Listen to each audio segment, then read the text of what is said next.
The presidents of Ukraine and the candidate and former U.S. President Donald Trump will have a telephone conversation, and this is an expected event today, obviously the main one. This conversation is taking place against the backdrop of Trump's virtually triumphant march to the presidency, while Biden, his rival, is facing more and more problems, including health problems and isolation due to COVID. Biden will not be able to hold any meetings, including campaign meetings with voters, with Democratic Party donors, and Trump spoke at the Republican Party convention yesterday, where he actually mentioned Ukraine.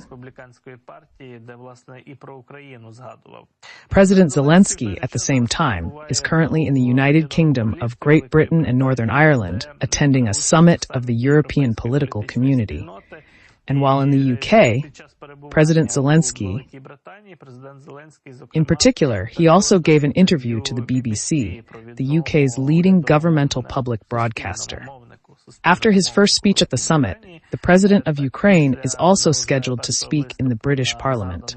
We are now seeing footage of a meeting with Keir Starmer, the new Prime Minister of the United Kingdom. After that, President Zelenskyy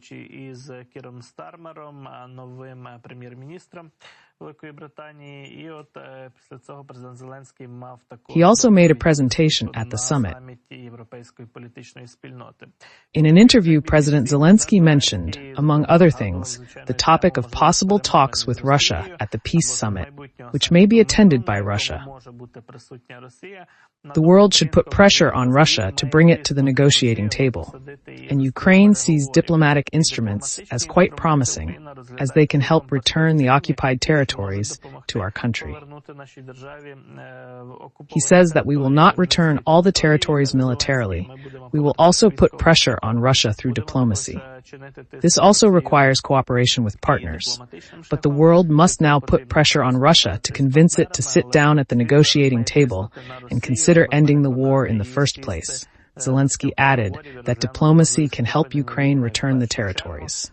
І от якраз далі Зеленський додав, що дипломатія може допомогти Україні і повернути території, зокрема. In the BBC interview, Ukraine emphasized the need for sovereignty and restoring internationally recognized borders. Meanwhile, Donald Trump mentioned Ukraine in his U.S. speech, expressing readiness to end international confrontation. В той же час Дональд Трамп під час свого виступу у Сполучених Штатах теж згадав про Україну.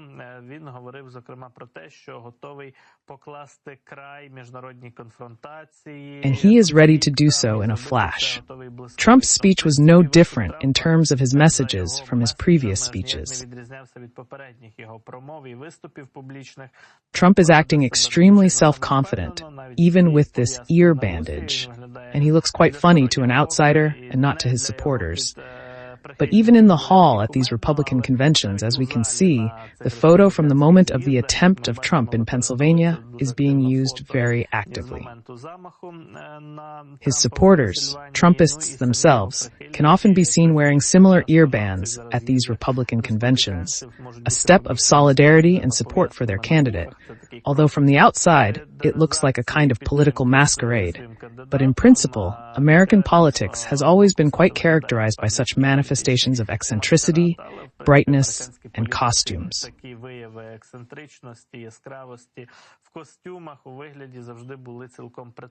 So Donald Trump is saying that he will put an end to every international crisis that the current administration of President Biden has allegedly created, including the terrible war between Russia and Ukraine, which of course would never have happened if Trump had been president.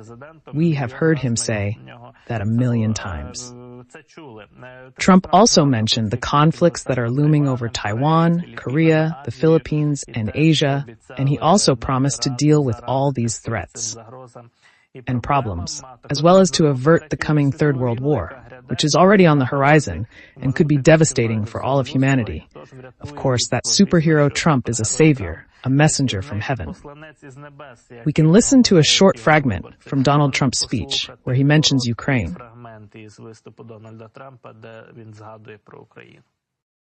I will put an end to every international crisis created by the current administration, including the terrible war with Russia and Ukraine that would never have happened if I had been president.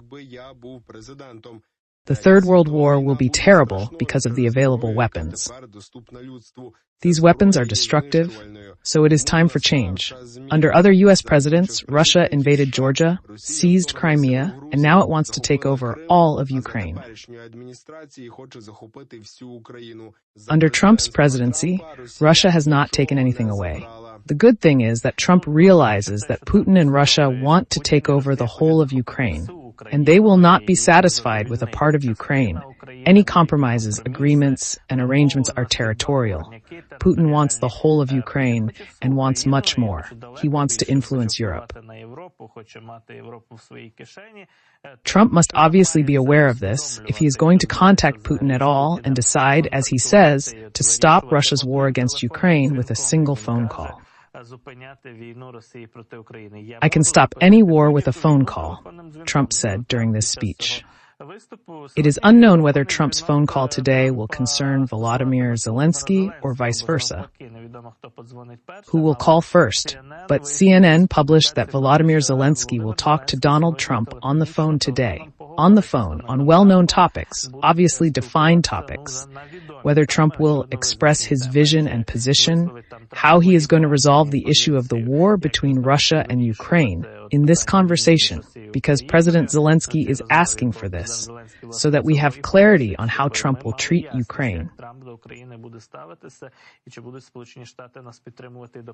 And whether the United States will support and help us during his likely presidential term. So we are waiting to see if any information on this topic will actually be mentioned in the conversation between President Zelenskyy and presidential candidate Trump, and if we will actually learn about it from some insider sources about the content of this conversation.